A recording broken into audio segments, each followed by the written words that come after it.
우리가 성경을 들여다보면요, 고난의 대명사라고 알려진 인물은 욥입니다.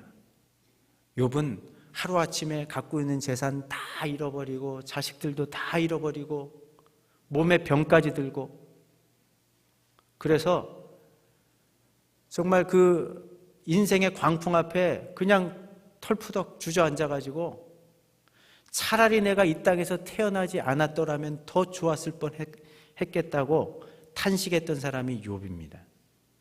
그런데 욥이 맞이한 고난은 인생의 한 시기, 한 시점에서만 경험한 것이고, 또 너무나 드라마틱한, 우리에게는 좀 현실적으로 와닿지 않는 극적인 반전이 있는 그런 사건들을 소개해 주기 때문에 욥의 고난을 들여다보면서는 우리가 내 삶과는 너무 좀 동떨어진 그런 고난을 경험했구나라고 생각하기 쉽습니다. 근데 그런 측면에서 보면요, 우리가 인생을 살아가면서 경험할 수 있는 온갖 종류의 고난을 온몸으로 경험했고, 인생의 어느 한 시기만 경험한 것이 아니라 인생 전체에 걸쳐서 꼬리에 꼬리를 물면서 계속되는 고난을 경험했던 사람이 누구냐면 오늘 우리가 읽은 본문의 시편을 기록하고 있는 다윗이라는 사람이죠. 다윗의 인생을 들여다보면, 이 본문, 짧은 이 3절밖에 안 되는 이 본문을 들여다보면 이 땅을 살아가는 성도들의 현실을 너무나 잘 보여주는 겁니다. 어떤 현실입니까? 첫 번째는 하나님의 자녀들도 이 땅에서 고난을 받을 수밖에 없다는 거예요.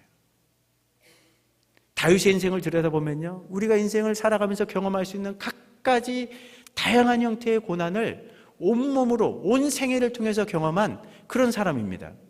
마치 고난의 종합 선물 세트를 다 끌어안았던 사람처럼 느껴지죠. 어린 시절, 다윗의 어린 시절은 어떻습니까? 다윗은 베들레헴이라는 시골에 이새라는 아버지의 막내 아들, 8번째 아들이었습니다. 그런데 이새 8아들 가운데는 첫째, 둘째, 셋째가 얼마나 인물도 잘생기고 또 잘나가고 유능하고 똑똑했던지 이 형들은 막둥이 다윗을 무시하기 일쑤였습니다. 아버지 눈에도 다윗은 그저 코올리게 철부지일 뿐이었다는 거죠. 그러니까 집안에서 늘 찬밥 핀새였습니다. 누구도 다윗을 주목하지 못했다는 거죠. 주목하지 않았습니다. 오죽하면 사무엘 선지자가, 그 시대의 가장 유명한 선지자가 총구석을 방문해가지고, 그것도 이새의 집을 방문해가지고 자녀들을 다 불러오라고 이야기합니다. 이미 이 이야기를 들었는데도 불구하고 아버지 이새는 그 자리에 누구를 데려오지 않았습니까? 다윗을 데려오지 않았어요. 그만큼 관심이 없었다는 거죠. 있으나 마나한 존재였다는 거죠.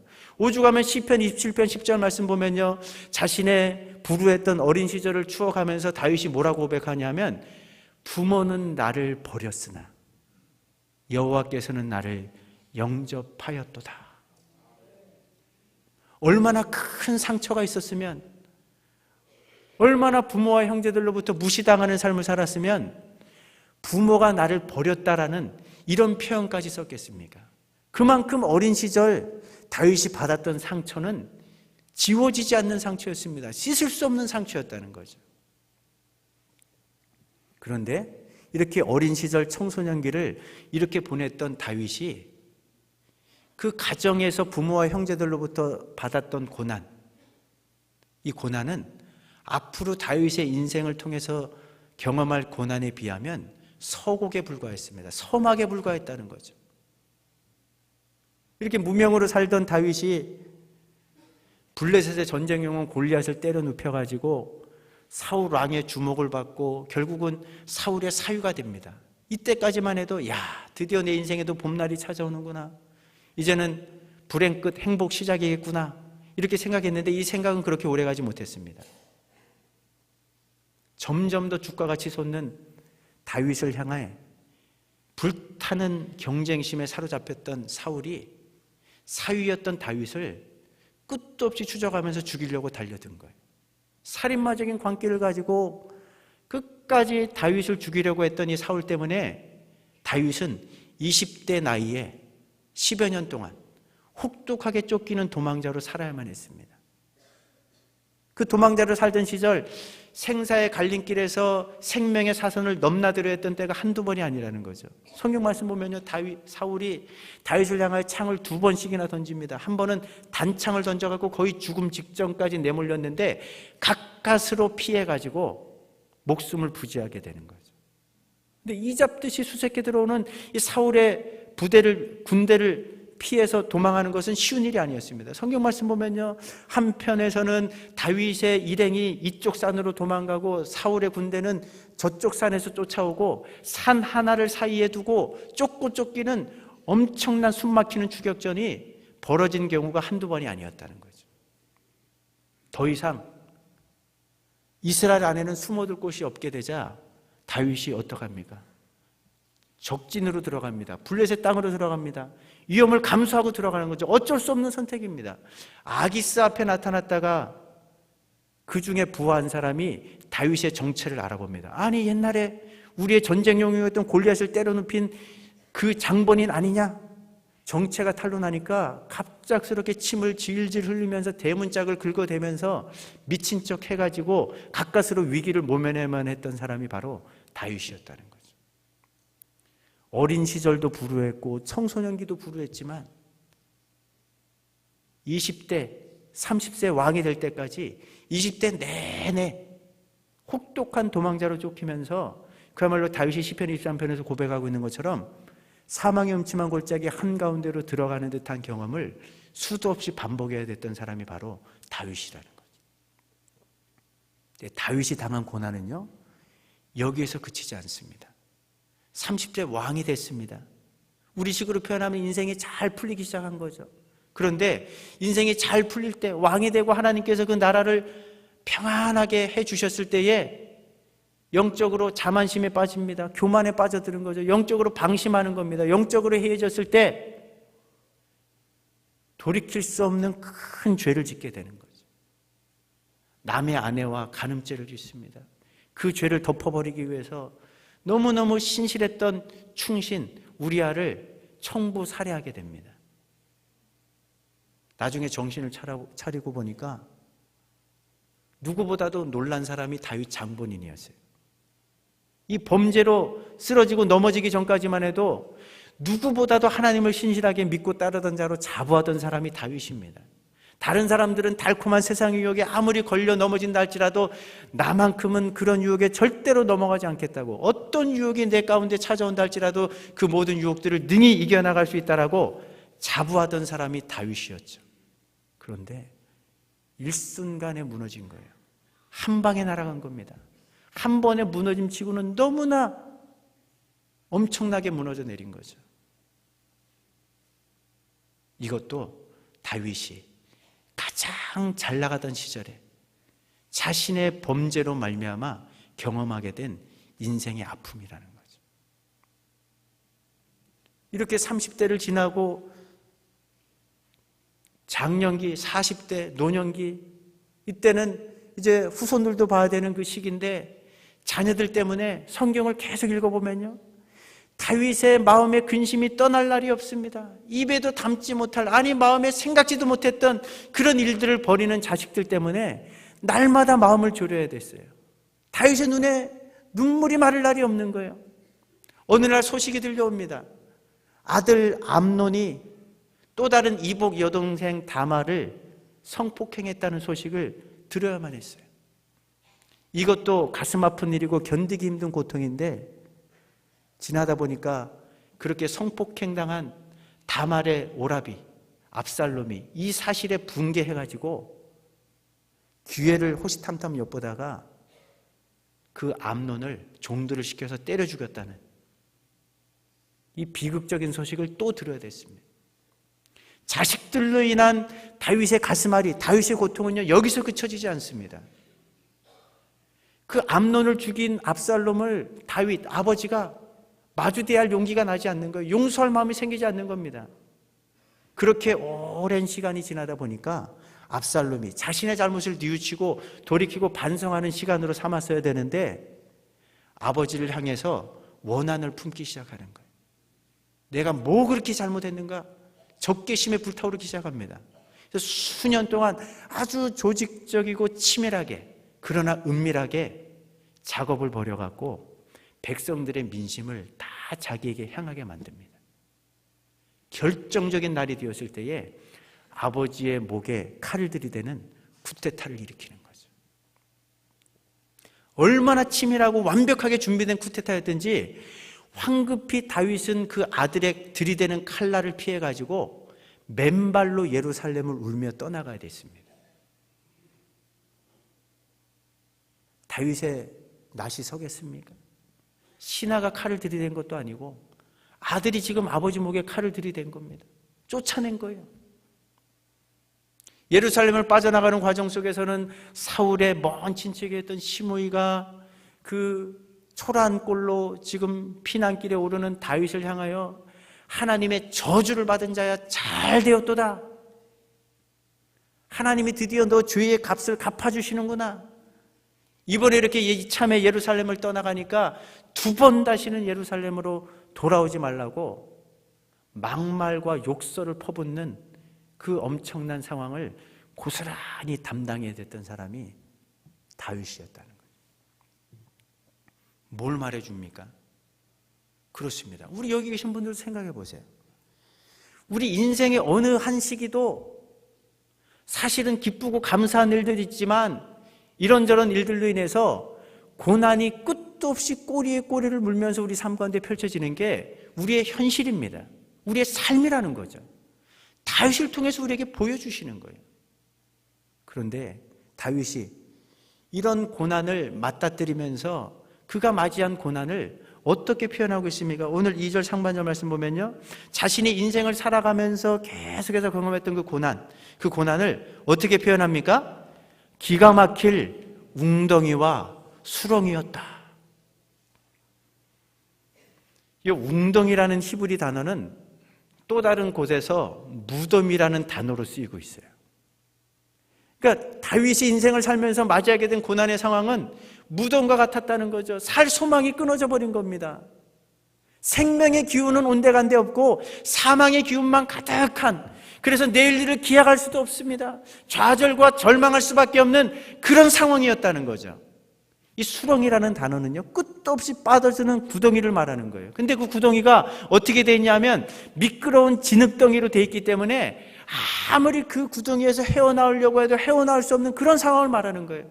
다윗이 인생의 고난을 마주대할 때마다 이런 심정적인 그런 어떤 경험을 하게 됐다는 거죠. 이런 삶의 현실을 받아들여야만 했다는 겁니다. 그렇습니다. 다윗이 인생을 살면서 다양한 형태의 고난을 맞이하게 됐는데 그 고난은 하나도 가벼운 것이 없었어요. 기가 막힌 웅덩이.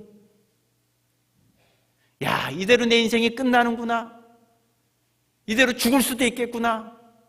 더 이상의 소망을 노래할 수 없는, 희망을 가질 수 없는 절망적인 상황. 그런데 그 고난이 쉽게 끝나버리는 것이 아니라 끝도 없이 빠져드는 것처럼 그 끝을 모르고 계속되는 거예요. 그 상황을 좀 벗어나려고 하는데 너무너무 미끄러운 진흙으로 되어 있어서 내 힘으로는, 내 능력으로는 도무지 빠져나올 수 없는 듯한 그런 상황을 다윗이 인생을 사면서 맞이하게 됐다는 거죠. 이게 우리의 삶의 현실이라는 겁니다. 신앙의 현실이라는 거죠. 그런데 이렇게 자신의 경험을 근거로 해서 내 인생의 고난을 생각하면 기가 막힌 웅덩이와 수렁과 같은 그런 인생의 시기가 참 많았는데 이게 삶의 현실인데 다윗이 오늘 이 고백을 보십시오. 여기서 끝나지 않습니다. 하나님의 자녀들에게도 고난은 불가피한 현실이지만 그것이 다가 아니라고 말하는 거죠. 고난도 현실이지만 하나님의 구원도 현실이라는 것을 오늘 본문에서 두 번째로 고백하는 거예요. 그래서 우리가 희망을 가질 수 있는 겁니다. 소망을 가질 수 있는 거예요. 기막힌 웅덩이와 수렁 한가운데 빠져들었어도 좌절과 절망하지 않고 다시 한번 하나님을 바라볼 때 우리가 소망을 가질 수 있고 희망을 노래할 수 있다라고 오늘 본문이 우리에게 교훈하고 있다는 거죠. 다윗이 고백하고 있는 게 무엇입니까? 오늘 본문 말씀 보면요, 2절 상반절 말씀에서 이렇게 이야기합니다. 같이 한번 읽어보십니다. 시작. 나를 기가 막힐 웅덩이와 수렁에서 어떻게 하셨다고 말합니까? 끌어올려 주셨다. 다윗이 경험하게 된 상황은 기가 막힌 상황입니다. 웅덩이 같고 무덤과 같고 죽음과 같고 한번 그 가운데 빠지면 도무지 헤어나오지 못한 수렁과 같은 그런 상황이었지만 지나온 세월들을 되돌아보니까 그때는 죽는 줄 알았는데 더 이상의 소망을 가질 수 없는 절망적인 상황이었는데 하나님께서 인생의 중대한 고비를 만날 때마다 다윗을 끌어올려 주셨다는 거예요. 이게 다윗의 간증입니다. 어린 시절을 생각해 보십시오. 부모 형제로부터 무시당합니다. 아무도 다윗을 거들떠보지 않는데 하나님께서 가장 위대한 선지자 사무엘을 베들레헴까지 보내십니다. 아버지는 다윗의 존재를 잊고 그 식사하는 자리에 부르지도 않았는데 사무엘을 통해서 그 잊혀진 누구도 주목하지 않는 다윗을 불러내시는 거예요. 초대하시는 거예요. 그 머리에 기름을 부으시는 겁니다. 끌어올려 주시는 경험 아니겠어요? 아무도 주목하지 않는 그때에 인생의 극적인 반전을 하나님께서 또 마련해 주십니다. 전쟁을 한 번도 해본 적이 없었던 다윗, 그런데 전쟁터에서만 잔뼈가 굵고 블레셋 사람들에게는 전쟁 영웅으로 그렇게 추앙을 받고 있던 골리앗을 때려눕히는 인생의 기적을 베풀어 주시는 겁니다. 인생의 반전, 새로운 기회를 주시는 거죠. 계기를 마련해 주시는 거예요. 이런 것들을 경험하면서 다윗이 뭘 느꼈겠어요? 야, 기가 막힌 웅덩이와 수렁에서 나를 끌어올려 주시는 분이 하나님이시구나. 사울에게 10여 년 동안 혹독하게 쫓기면서 생명의 사선을 수도 없이 넘나들던 다윗, 그러나 그 10여 년의 세월 동안 때로는 절박하게 하나님을 찾고 때로는 울부짖었는데 결국은 하나님께서 그를 건져주시는 거죠. 그가 또 다른 시편에서 무엇을 고백합니까? 지난 10여 년의 세월 동안 지나온 세월들을 되돌아보니까 두 번 다시 그런 경험하고 싶진 않지만 하나님께서 정말 생명이 경각에 달릴 그때마다 생명싸개로 나를 감싸주셨고 머리카락 상하지 아니하도록 나를 지켜주셨다라는 이런 고백을 하게 만드시는 분이 다윗이 경험한 하나님이셨다는 거예요. 인생이 잘 술술술 풀려나갈 때 영적으로 방심했습니다. 영적으로 이렇게 경각심을 갖고 있지 못하던 때에 한 번의 범죄치고는 씻을 수 없는 죄, 돌이킬 수 없는 죄에 걸려 넘어지고 말았습니다. 그런데 가슴을 치면서 통회하고 자복하니까 하나님께서 그 모든 죄악들을 덮어주시는 거예요. 허물을 덮어주시는 거예요. 그 후에 가정에 우환이 끊이진 않았지만 자녀들 때문에 한숨 지어야 되고 또 밤잠을 설쳐야 되고 눈물을 흘려야 할 때가 수도 없이 많았지만 무엇을 이야기합니까? 아들이 아버지의 목에 칼을 들이대는 이 쿠데타를 경험하고 난 다음에도 끝에는 하나님께서 다윗의 자존심을 살려주시는 거예요. 실수된 명예를 회복시켜 주십니다. 왕권을 회복시켜 주시는 거예요. 이대로 인생이 끝나버린 줄 알았는데 다시금 예루살렘으로 돌아오게 하십니다. 왕권을 회복시켜 주시는 거예요. 이런 은혜를 경험했기에 내 인생 전체에 걸쳐서 고난도 삶의 엄연한 현실이지만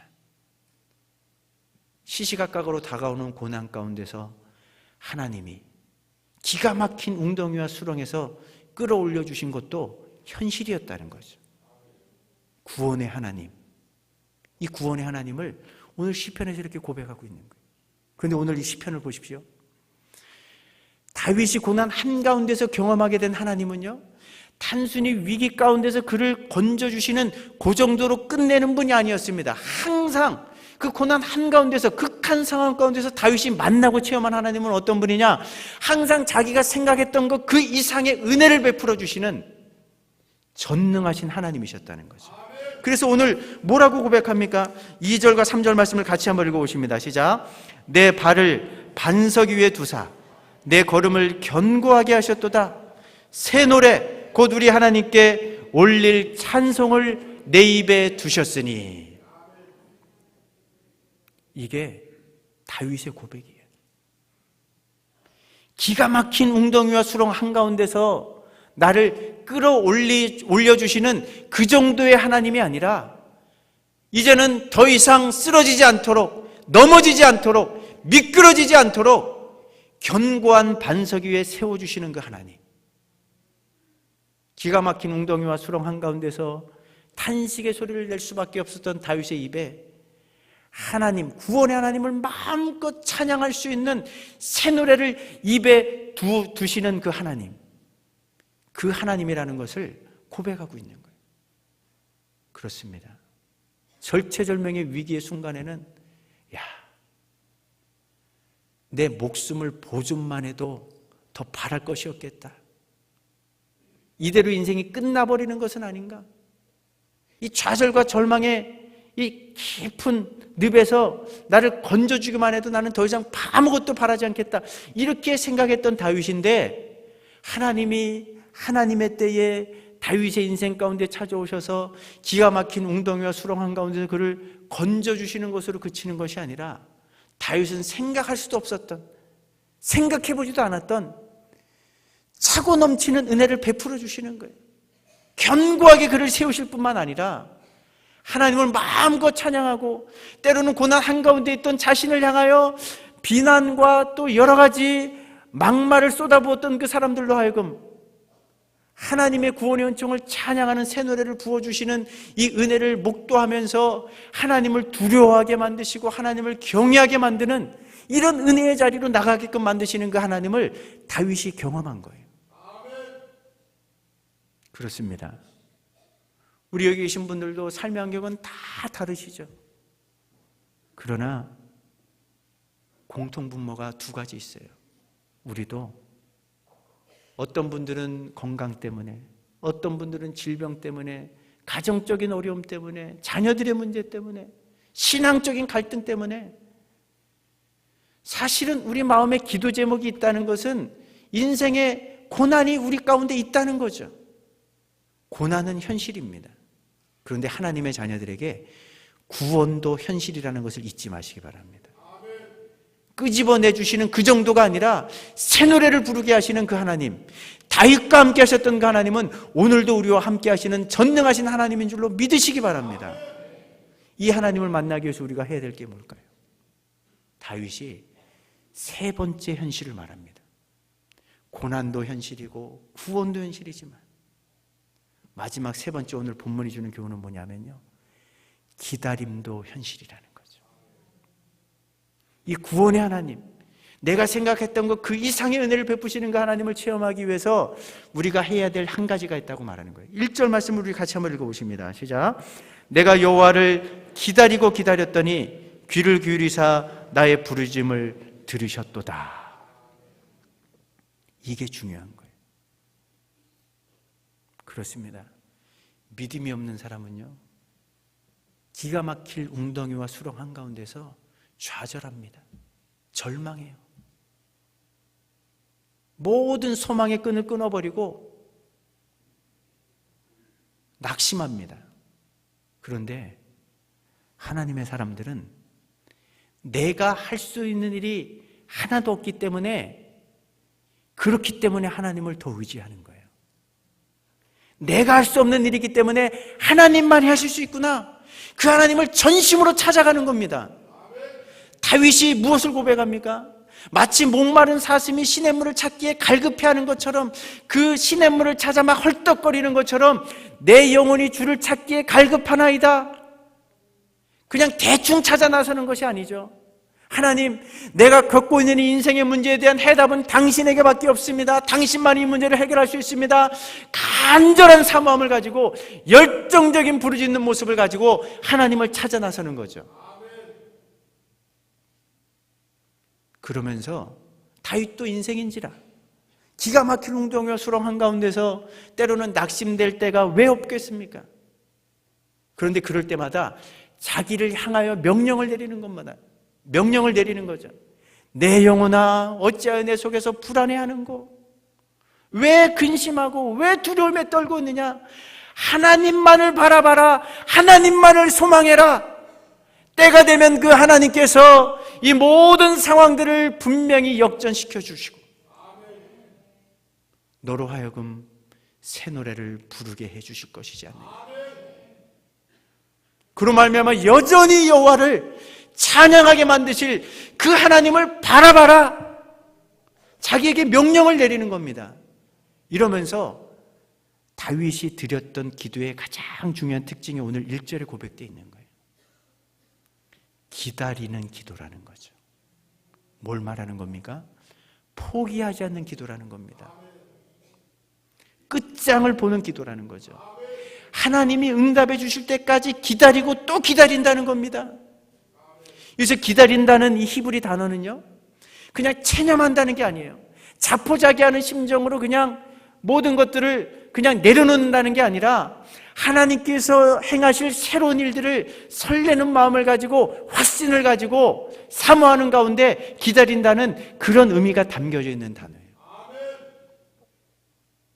이게 현실입니다. 너무 중요한 삶의 태도입니다. 사실은요, 그렇게 고난의 현장 한가운데 설 때마다 시편을 보면 부르짖었던 기도의 제목으로 도배가 되어 있는 거예요. 다윗의 인생의 특징은 기도의 삶입니다. 하나님께 묻고 또 묻습니다. 그런데 그런 과정을 통해서 다윗이 배운 게 있어요. 생각해 보십시오. 10년 동안 내가 아무런 잘못도 하지 않았는데 혹독하게 쫓기는 도망자로 살면서 때로는 야 이제 죽었구나 하는 그런 어떤 사형 선고가 내려진 듯한 그런 상황을 수도 없이 경험해야 됐습니다. 그럴 때 만약에 믿음이 없었다면 하나님 살아나 계신 분입니까? 아니 아무런 잘못도 하지 않은 나에게 끝도 없는 수렁으로 왜 빠져가는 것을 그대로 방치해 두십니까? 내 상황을 지금 알고나 계십니까? 이렇게 말하지 않았겠어요? 그러나 다윗의 태도는 좀 다릅니다. 10여 년 동안 기도했지만 사실은요 그 기도는 10년 만에 응답이 된 거예요. 이거는 뒤집어 말하면 10년 동안 응답이 안 된 거예요. 기다려야 됐다는 거죠. 그런데 불안하게 의심하면서 하나님께 불평과 원망의 말을 쏟아놓으면서 기다리지 않은 거죠. 다윗이 어린 시절부터 만났던 하나님, 체험했던 하나님에 대한 확신이 있는 거예요. 기도의 현실도 너무나 잘 알고 있는 겁니다. 오늘 기도했다고 내일 응답되지 않습니다.